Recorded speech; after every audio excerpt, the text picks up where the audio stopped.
Болд гишүүн өнөөдөр сонин дээр ярилцлага өгсөн байна. Эрдэнэ хотын хүсэл зориг нь юу байсан бэ гэдгийг илчилсэн байна. Ер нь бүлгийн дарга Эрдэнэ хот гэдэг хүн бол бүлгэлийн гишүүн болсон байна гэж би харж байна. Бүлгийн хурал дээр энэ тухай би ярьсан. Тэгээ Эрдэнэ хот гэдэг энэ хүн бүлгэлийн гишүүн байх уу, бүлгийн дарга байх уу гэдгээ шийдэх цаг болсон гэдгийг хэлж байгаа. Тэгэхээр танаа намын бүлэг дотор ч гэсэн бас ардын намын шиг ийм зөрчил гараад ирэх үү гэж харууллаа.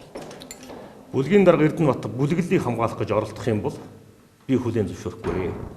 Бүлгийн дарга Эрдэнэ хот хурцыг хамгаалах гэж хурцын асуудлаас бидний анхаарлыг сарниулах гэж бүлгэлэлдээ үйлчилж эхлэх юм бол Батцандан энэ асуудлыг хүлээн зөвшөөрөхгүй гэдгийг хатуу хэлье. Хурц бас ярьсандаа бас таныг ням доржийн одоо урдуур орж бас яриад байгаа, талд нь орж яриад байгаа гэж хэлсэн л дээ. Би нэг зүйлийг хэлье. Улсын их хурлд 76 гишүүн байдаг. Бэ хурц гэдэг хүн 3 муу хүн байна. Нямдөрж, Батцандан, Болд гэдэг 3 муу хүн байгаа. 73 сайн хүн байгаа тухай ярьсан. 73 шудраг хүн байгаа. Шудраг бас 3 хүн байгаа. Тэр нь Батцандан, Нямдөрж, Болд гэж хэлсэн. Тийм ээ? Энийг та бүхэн сонсно. Хурцын үгэнд бол би өчүүхэн ч итгэхгүй байгаа. Хурц гэдэг бол хүнийг нүүрэн дээр нь шууд гүтгдэг, гэмтрэг зохиож ярьдаг, хов жив баздаг юм нэг гөгшин авгаашгал хүн байж тээ. Энэ хүнд бол би өчүүхэнд итгэхгүй байгаа. Нямдөрж гэдэг хүнтэй би хоёр зүйл дээр нэгдэж байгаа. Цаашиж нийлж явна. Хоёр зүйл дээр. Нэгдүгээр Эрдэнэтийн 49% Асхтын мөнгөний орд Монгол Орос Советмедид байсан 20 гаруй орд газрууд худалдаа хөгжлийн банк руу шилжсэн. Эрдэнэтийн 49%-ийг засгийн газар давуу ихээр худалдаж авах боломжийг хаасан хүн нь хурц гэдэг өөрөө ярилцлагаар хүлээн зөвшөөрсөн. Эрдэнэтийн худалдаа хөгжлийн банкнд Эрдэнэтийн 49%-ийг авах операцид оролцсон хүн хурц гэдгээ бас ярилцлагаар өөрийгөө илчилсэн, өөрөө гэмтэр хийсэн. Төрийн хүн хувийн компанид үйлчилж болдгоо маа. Төрийн хүн албаны чиг үүргээс өөр чиг үүрэг гүйцэтгэж болдгоо маа. Энэ бол эрх мэдлээ хэтрүүлэх болон урвуулах гэмт хэрэг байна. Монгол улсын ашигын төлөө ийм алхам хийсэн гэж тайлбарсан л да. Өөр улсад очих байсан ийм одоо асуудлыг Монгол руугаа ирүүлэхэд тулд би аргагүй ихэнд одоо Оросын талтай бас ярихаас болсон гэсэн тайлбар хийсэн. Тагнуулын дарга хүн Монгол улсын эрх ашигтай холбоотой мэдээллийг улсын их хурлд нэг номерт өгөх ёстой. Хувийн компани биш. Засгийн газартаа мэдээлэх ёстой. Үндэсний аюулгүй байдлын төлөө зогсноо гэдэг нь хувийн компанид авч өгнө гэсэн үг биш.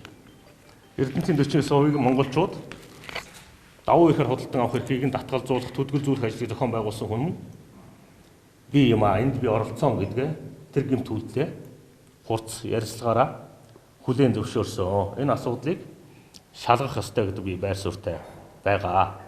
Хурцыг хамгаалдаг өмгөөлдөг хүн нь Арчилсан намын бүлгийн дарга Эрдэнэ хот юм байна гэдэг нь бас тодорхой болсон. Энэ асуудал цаашаа хуулийн дагуу шалгагдаад явнаа. Дөнгөж сая намын бүлгийн хурлынхаа танаа одоо бүлгийн дарга хамт байсан шүү дээ. Тэгэхээр асуудал яг хажууд нь хэлэхгүй яахлаараа салахаараа та нар ингээд өөр байр суурь илэрхийлээд явчихдаг юм бэ? За энэ асуудал өөрөө хуулийн асуудал учраас хууль хяналтын байгууллага шалгагдаад явах ёстой гэдэг байр суурьтай би байсан.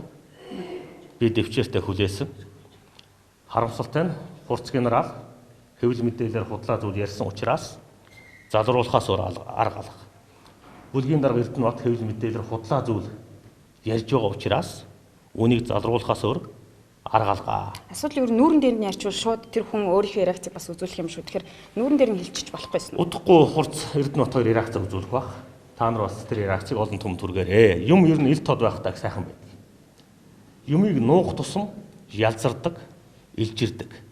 Ил тод олон түмний өмнө асуудлыг ярил илүү зөв болно гэж би ойлгодог тий. Та төрийн хамгаалтанд орсон уу? За төрийн хамгаалтанд намайг авсан гэж мэдэгдсэн. Төрийн хамгаалт өөрөө дотор их олон янз байд юм байна. Алсын хамгаалалт, ойрын зай хамгаалж гэдэг янз бүрийн хэлбэртэй байдаг бололтой юм. Энэ болгоно өөрөө нууц байдаг учраас ил хэлэх бас боломжгүй байна. Цааш та энэ асуудалд одоо ямар байр суурь илэрхийлэх вэ? Яаж одоо ямар алхмуудыг хийх бол одоо хурцын асуудлаар ч гэсэндээ би нэг зүйлийг хэд хэдэн асуудлыг тавьж байгаа штэ. Дамирынгийн инх хотыг тагнуулын байгууллага Франц Германаас суулгай хийж авчирсан. Үүнд хурц оролцсон. Дараад нь тэр хүн гэмтрэг толгодлогонд тогтоогдоод шоронгоос гарч ирээд 1 сарын дараа бурхан болсон. Дамирынгийн Инх хотын тэр гэр бүл нь нэг л зүйлийг хүсэж байгаа. Тагнуулын байгууллага уучлалт гуйхгүй мүү? Монголын төр хүний амь насны төлөө хохироочхоод нөхөн төлбөр олохгүй мүү? Нэгдүгээр асуудал.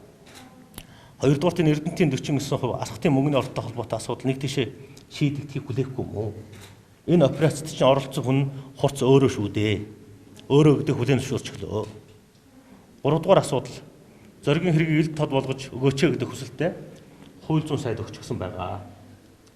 Зоригийн хэрэгт 3 хүн ял аваад захиалагч нь өнөөдрийн хүртэл тодорхойгүй байна.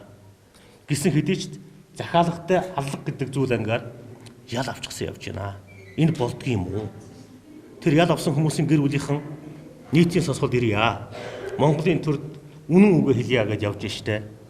Иргэдийн хувийг сонсохгүй мүү?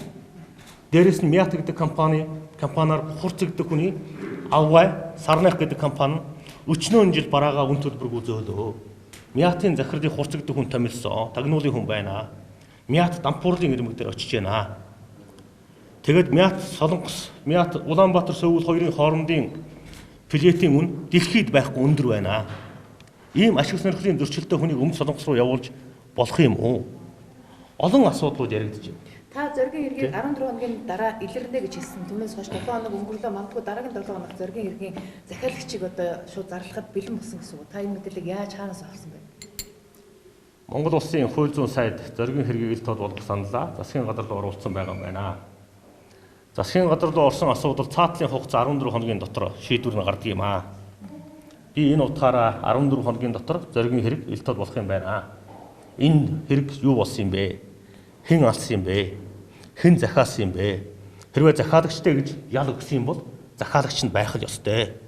Тийм биз? Энэ агуулгаар нь би хэлээд байгаамаа. Яхаараа захиалагч нь байхгүй гэж хурц олдохгүй байгаа гэж хурц яриад байгаа. Тэгвэл яагаад захиалагт аллах гэж ялгсан юм бэ? Би энийг гайхаад байгаа. Би хуульч хүн шүү дээ.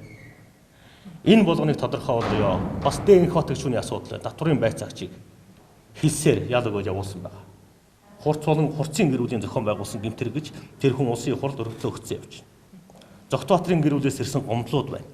Хурц болон хурцын гэр бүл өс хонзонгийн сэтлэр Зогтбаатрыг шоронд явуулсан гэдэг гомдлууд нь байж байна. Хурцын эхнэрийн дүү шүүхийн шийдвэр гүйцэтгэх газрын дараагаар хууль бусаар томилогдоод Зогтбаатрын гэр бүлийг дарамтлсан гэдэг асуудлууд ч бас байна.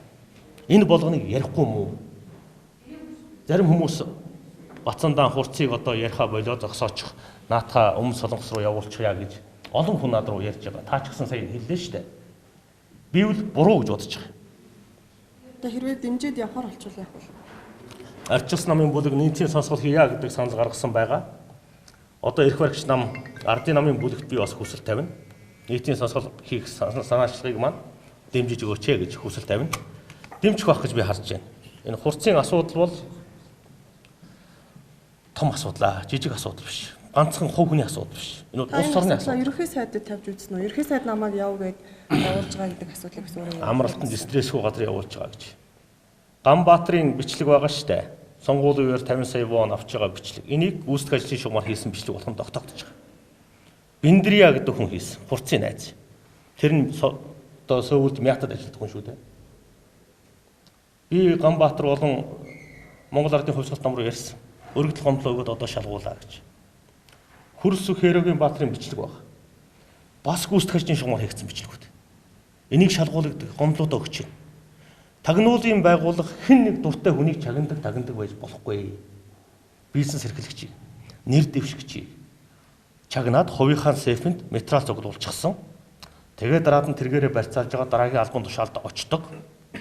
Хэрвээ зөвшөөрөхгүй бол айлгадаг.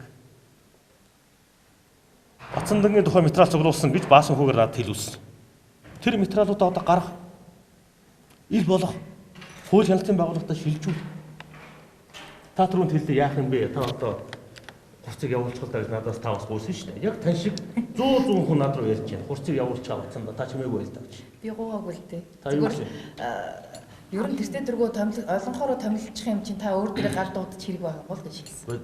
Чинь гал дуудаж тэр хурцэгдэг генералын нууц материалуудыг гаргая л да. Олон түмд ил болгоё л доо.